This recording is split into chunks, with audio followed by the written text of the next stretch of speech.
हाय दोस्तों, सभी को जय हिंद, जय भारत। आज दोस्तों हम लोग माइंड सेट के ऊपर बातें करेंगे मित्रों। माइंड सेट की जर्नी, माइंड की ताकत को समझो। दोस्तों, इंसान का शरीर जितना ताकतवर हो, अगर उसका दिमाग कमज़ोर है तो वो कभी भी अपनी पूरी क्षमता तक नहीं पहुंच सकता। और इसके उलट, अगर शरीर थोड़ा कमज़ोर भी हो और दिमाग मजबूत है तो इंसान असंभव को भी संभव बना सकता है। यही इसकी ताकत सबसे पहला और गहरा संदेश है। आपकी असली ताकत आपके दिमाग में है, ना कि बल्कि आपके बाहों और संसाधनों में। अब इस बात को थोड़ा और गहराई से समझते हैं। हमारा दिमाग हर पल सोच रहा होता है। हर परिस्थिति में हम सबसे पहले सोचते हैं, क्या मैं ये कर सकता हूँ या नहीं। यानी हर निर्णय, हर एक्शन, हर सफलता माइंड से शुरू होती है। आपने कभी गौर किया है, जब कोई बच्चा साइकिल चलाना सीखता है तो क्या होता है? शुरू में वो डरता है, गिरता है, चोट खाता है, लेकिन फिर भी उसका दिमाग उसका कहता है, कोशिश कर, तू सीख जाएगा। और यही सोच धीरे धीरे उसे साइकिल चलाने में माहिर बना देती है। तो फ़र्क कहाँ पड़ा? उसकी माइंड में।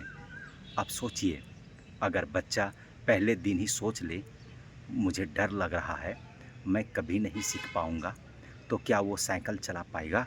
बिल्कुल नहीं। किताब कहती है, हमारा माइंड वैसा ही बनता है जैसा हम उसे सोचने के लिए सिखाते हैं।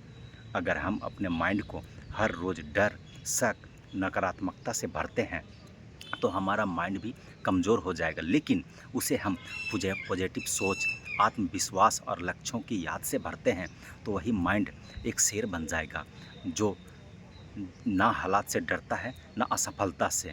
यहाँ एक और बात समझना ज़रूरी है, माइंड को ट्रेन करना एक दिन का काम नहीं है। ये प्रक्रिया बिल्कुल वैसे ही जैसे मांसपेशियाँ जिम में धीरे धीरे बनती है, हर दिन थोड़ा थोड़ा करके, बार बार दोहरा कर। किताब में लेखक बताते हैं कि your mind is biggest weapon, greatest weakness. या तो आपका माइंड, आपकी माइंड सबसे बड़ी ताकत बन सकता है या सबसे बड़ी हार का कारण। आप ही सोचिए, जब भी आप किसी लक्ष्य को लेकर डरते हैं, जैसे कि क्या मैं उस जॉब को पा पाऊँगा, क्या मैं परीक्षा में पास हो पाऊँगा, क्या मैं अपने बिजनेस को सफल बना पाऊँगा, तो असली लड़ाई कहाँ चल रही होती है? बाहर नहीं, आपके दिमाग के अंदर। इसलिए इस किताब का पहला और सबसे महत्वपूर्ण पाठ है, अपने माइंड को पहचानो, समझो और उसे जीतने के लिए तैयार करो। क्योंकि एक बार आपका माइंड जीतने के लिए तैयार हो गया तो दुनिया की कोई भी ताकत आपको रोक नहीं सकती। हर सफल इंसान की कहानी उनके माइंड सेट से शुरू होती है।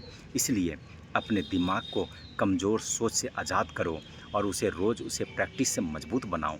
याद रखो, जो खुद से हार गया वो किसी से जीत नहीं सकता, और जो खुद के माइंड को जीत गया उसे दुनिया भी सलाम करती है। तो सोच बदलो, नतीजे बदलेंगे। दोस्तों, हम सभी की ज़िंदगी में मुश्किलें आती हैं। कभी आर्थिक समस्याएं, कभी रिश्तों में तनाव, कभी करियर को लेकर चिंता। इन हालातों को देखकर अक्सर हम सोचते हैं, मेरे पास पैसा नहीं है इसलिए मैं कुछ नहीं कर सकता, मेरी किस्मत ही खराब है, मुझे सही मौके नहीं मिलते। लेकिन train your mind to win, है ना, बिल्कुल हमें अलग नज़रिया देती है। असली फ़र्क हालात से नहीं, आपकी सोच से बढ़ता है। आप इसे उदाहरण से समझिए। मान लीजिए, दो लोग एक ही ऑफिस में काम कर रहे हैं, दोनों को एक ही टफ प्रोजेक्ट मिला। पहला व्यक्ति सोचता है, इतना मुश्किल प्रोजेक्ट है, मैं फेल हो जाऊंगा, मेरे बस की बात नहीं है। वो डरता है, टालता है और आखिरकार ठीक से काम ही नहीं कर पाता। दूसरा व्यक्ति सोचता है, हाँ, ये मुश्किल है, लेकिन अगर मैं मेहनत करूँगा, सीखूँगा, तो मैं इसे कर सकता हूँ। वो फोकस करता है, मदद करता है, रिसर्च करता है और प्रोजेक्ट पूरा कर देता है। अब सोचिए, किसका नतीजा अच्छा है? जिसने सोच बदली। इससे हमें क्या सीख मिलती है? हम परिस्थिति नहीं, अपनी प्रतिक्रिया से हारते हैं। यानी हालात तो वैसे ही रहेंगे, लेकिन आप उन्हें कैसे देखते हैं, यही तय करता है कि आप हारेंगे कि जीतेंगे। किताब ये बताती है कि अगर हम हर चीज़ को एक मौके की तरह देखना शुरू कर दें तो हमारी सोच नकारात्मक से सकारात्मक में बदल जाएगी। और जब सोच बदलेगी तो हमारे फैसले भी बदलेंगे, हमारे एक्शन और अंत में हमारे नतीजे भी बदल जाएंगे।